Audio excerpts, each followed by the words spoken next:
तलामीज़ में अगर कोई चाहे कि आपके दर का कोई हमारा मस्जिद है तो आप चले أهل المدينة ولا يهل قبل ذي الحليفة وبه قال حدثنا عبد الله بن مسلم ولا يهل قبل ذي الحليفة لا يقبل خبر فقير واسترا إذا ذو الحليفين ما के बना के मतलब मदीना टोलो उलमा इत्तेफाक दे खबर ना जो ذو الحليفين हम पूरी जमा के बोली से अलबत ذو الحليفين इहराम मसनून दे पैगंबर मुबारक ने न करे दे तो कमा के जायज दे और खिलाफ बोला तो मुजरिफा मदीने मुनव्वरे ने नहीं करे कब नहीं करे दे ذو الحليفين मदीने ने नहीं करे ذو الحليفين तो ये वही वला युहिल्लु नहीं कही मकरूह तंजीमी ने मक्केनो जवालिशता और बस इंशाअल्लाह نافع عن عبد الله بن عمر رضي الله تعالى عنهما وعنهما أن رسول الله صلى الله عليه وسلم قال يهل أهل المدينة من ذي الحليفة وأهل الشام من الجحفة وأهل نجد من قرن قال عبد الله وبلغني أن رسول الله صلى الله عليه وسلم قال ويهل أهل اليمن من يلملم وأبوها لأهل الشام وبه قال حدثنا مسدد قال حدثنا حماد بن عمرو بن دينار عن طاووس عن ابن عباس رضي الله تعالى عنهما قال وقد رسول الله صلى الله عليه وسلم لأهل المدينة ذي الحليفة ولأهل الشام الجحفة ولأهل نجد قرن المنازل ولأهل اليمن يلملمهن لهن ولمن أتى عليهن من شهر مسجد البيت ولمن أتى عليهن من غير أهلهن جابتي ها لمن كان يريد الحج يستوي لمن كان يريد الحج العقيدة احترازي أخاليات دي أم اتفاقي أخال احترازنا تكمالة ابن عباس حديث ذلك قدمه لا تجاوز الميقات إلا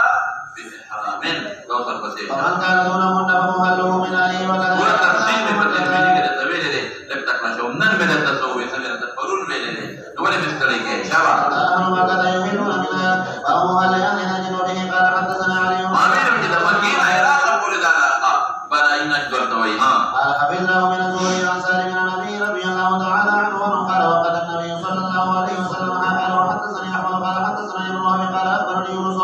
عن ابن شهاب عن سالم بن عبد الله عن أبيه رضي الله تعالى عنه قال سمعت رسول الله صلى الله عليه وسلم يقول وهل أهل المدينة زيد الإخلاص الصوت بالتلبيات يا زيد نيته أو إيه ممكن دي صادر وده إحرام واجدا إحرام ندي دي لباس الإحرام هذا بيجي ودي سرسريفا خدانا كده داخل شيء ممنوعات وكي ذكر بنا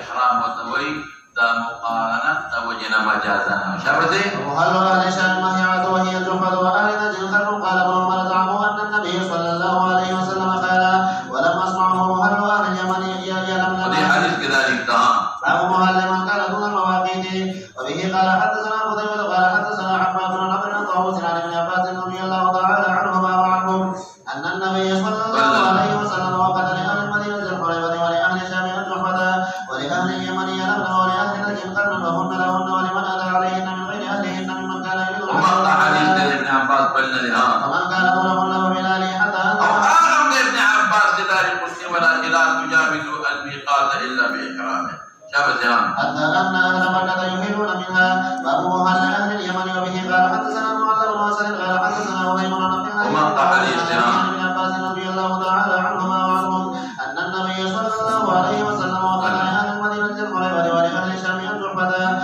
ولأهل نجد قرن المنازل ولأهل اليمن يلملمهن لأهلهن ولكل أهل أتى عليهن من غيرهم ممن أراد الحج والعمرة ومن كان دون ذلك ومن حيث أتى بالکل اهل مکه د مکې نه حج کې وړي او عمرې له بیا چې څوک په حرم کې دني ارض به حل تبوذیات لري دوسر پسې قال وزاد علم لأهل العراق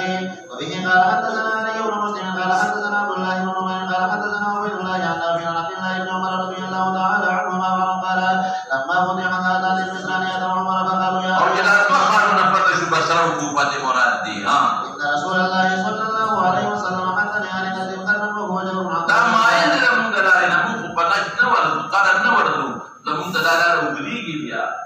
نو سوي وإن أردنا قرن شق علينا لا نبديږي قال فانظروا حذوها من طريقكم فحتى لهم ذات عرق تغيث مخامخ رازي تاسو پیښه پکا ورپسې باب الصلاة من الحليفة واسمان ذلك کې تفصیل ویل دي ښا اذا من سنة الاحرام مطلوب وایو تفصیل دې شوی دي دوه درې ته پکې وي ها وبه قال حدثنا ابن زهير قال أخبرنا مالك عن نافع عن عبد الله بن عمر رضي الله تعالى عنهما وعنهم أن رسول الله صلى الله عليه وسلم أناخ بالمطعم بالحليفة فصلى بها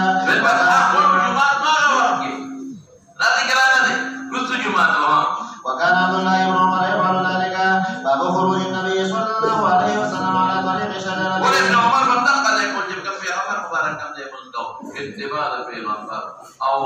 تبرک بآثار النبی صلی الله علیه وسلم دا ثابت دی تبرک بآثار النبی. تبرک څه ته ویل کېږي؟ تبرک حصول د خیر کثیره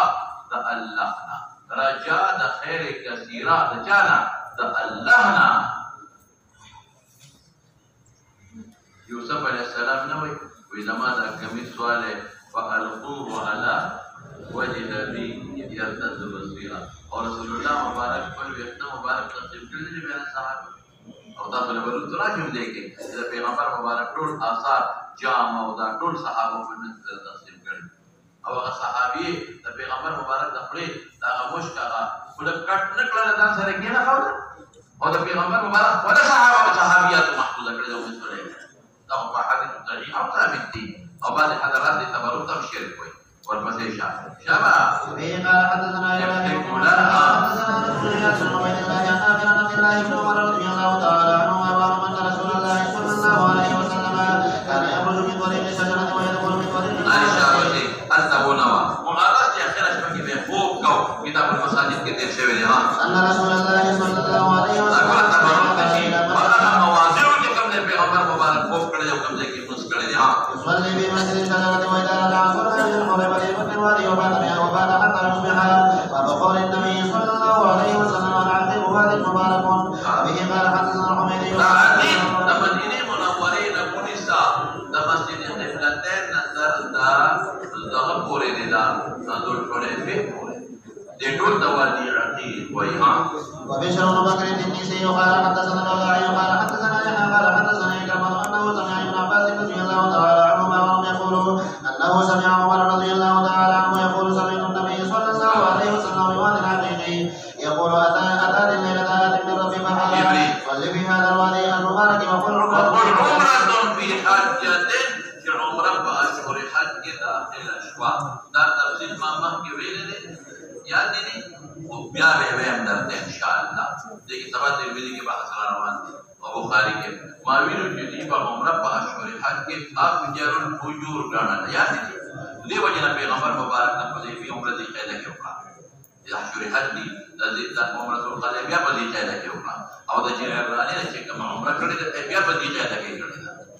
او حج سره چې کړی دا ابد الحج کې ورپسې اشاره وبه قال حدثنا محمد بن ابي بكر قال حدثنا ابو ذر بن سليمان قال حدثنا موسى بن عقبه قال حدثنا سالم بن عبد الله عن ابي رضي الله تعالى عنه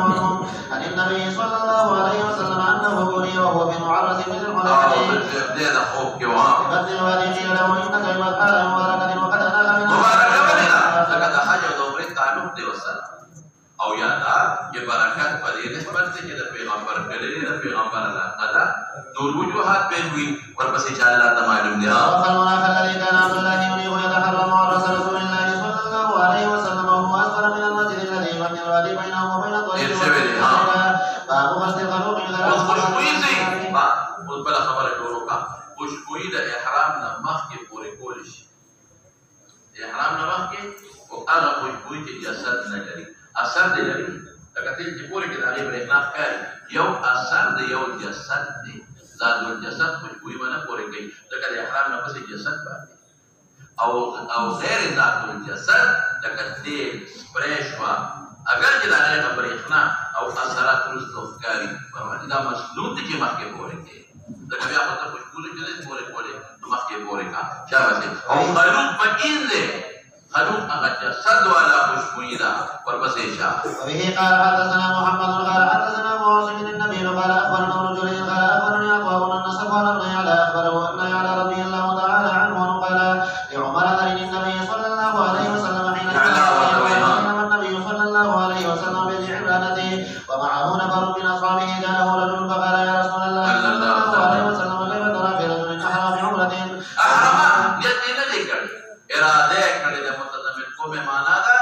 اراده را او متضمن دی په دوی متضمن چې ځانې فکر کړی دی ذات الجسد خوشبوئی ده شابه فسكت النبي صلى الله عليه وسلم ساعة فجاءه الوحي وأشار عمر إلى يعلى فجاء يعلى وعلى رسول الله صلى الله عليه وسلم ثم قد ضل به فدخل رأسه فإذا رسول الله صلى الله عليه وسلم أحمر الوجه وسر عنه فقال إن الذي سأل عن العمرة فأتي برجل فقال يسر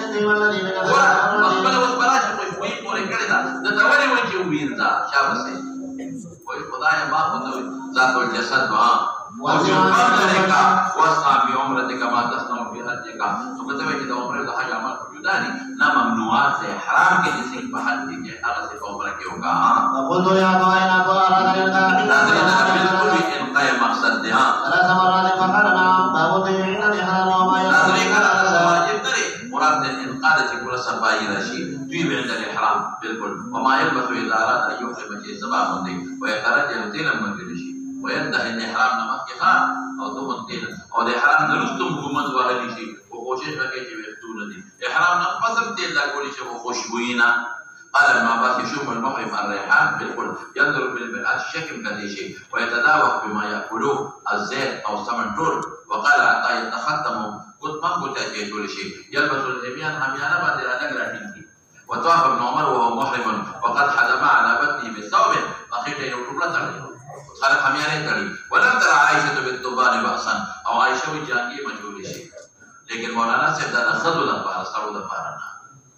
او بعض حضرات وی پخپلوي قال ابو عبد الله تعالی الذين يرحلون هودجها يسوم عائشه کی جاوو چې دیکھ کته گئی عقیده پاردا طوفان اسنه لگتے پریول کی جاوو چې لگتے پریول دي راته جانګي لیکن نور علماء چې دا زنانو د پارا سرو د پارنا دا امام بخاری رہتا ورپسې چا قال حدثنا محمد بن يوسف قال حدثنا سفيان عن منصور عن سعيد بن جبير قال كان ابن عمر رضي الله تعالى عنهما يتكلم بالذكر قاعده ورته سبب په ترمذی کې ښه او دا ګندلو جامو قاعده ورته وي چې څومره پورې خوشبوئی پورې کې دم لازمي او څومره صدقه لازمي راځي او کما ګندلې جامه ستا وي او چې ګندلې جامه څومره مقدار واچي نو دم لازمي او څومره صدقه نو قاعده راځي ان شاء الله سبا دور پسې جام وذكرته لابراهيم وقال ما تسمع بقوله وبه قال حدثنا قول سکے ما اسود داویلی دی ہاں قال كأني انظر الى وبيس قول سکے کہ تم بولے کہ ما اسود عائشہ كأني انظر الى وبيس في مفارق التي هو محرم خدا کوئی کوئی دے حرام نمک کے لگے وا اثر خیر سے باقی مشابہ وبه قال حدثنا عبد الله بن يوسف قال اخبرنا مالك بن عبد الرحمن بن القاسم عن ابي عائشه رضي الله تعالى عنها وحضور النبي صلى الله عليه وسلم قالت كنت طيب رسول الله صلى الله عليه وسلم لحرمه حين احرام نمک کے ولحله قبل ان يتوب کہ حلال میں طواف زیارت میں نہ کرے بالکل کہ حلال سے طواف زیارت نہیں کرے ارسا حلال دی بغیر نبی بنا تو میں بس پر اتفاق کو مولانا سے بھی خبر تک کمو طالب علمانو چې د چندې پیسې تر اوسه پورې نه دي ورکړې